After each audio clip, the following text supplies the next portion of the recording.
l'Assemblée générale des Nations unies, par sa résolution 2758 de 1971, a clarifié la situation en confirmant par un vote que Taïwan fait partie intégrante du territoire chinois. Il ne devrait pas y avoir de débat là-dessus. Je dirais simplement que c'est un signe des temps.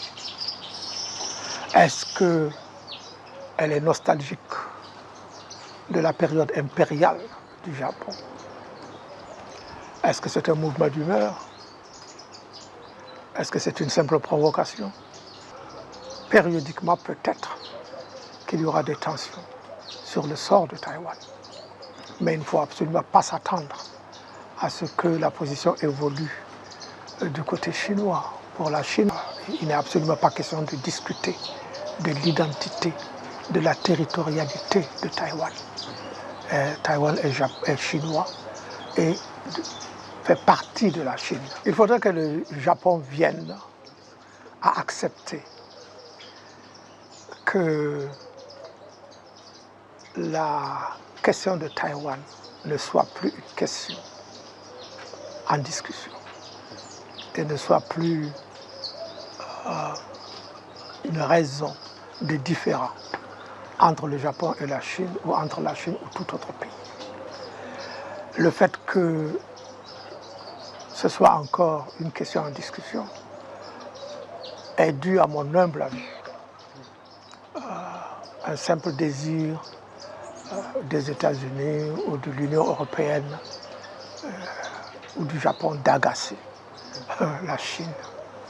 Et je doute que le Japon s'en prenne ouvertement à la Chine s'il n'avait pas en appui les États-Unis. Parce que n'oublions pas, la constitution d'après-guerre du Japon interdit au Japon l'usage de la force armée pour régler tout conflit international. La même constitution interdit au Japon de développer des capacités de guerre. Mais plus le Japon se réarmera, plus la Chine se réarmera. Et elle ne se laissera en aucune manière dévancer militairement par le Japon.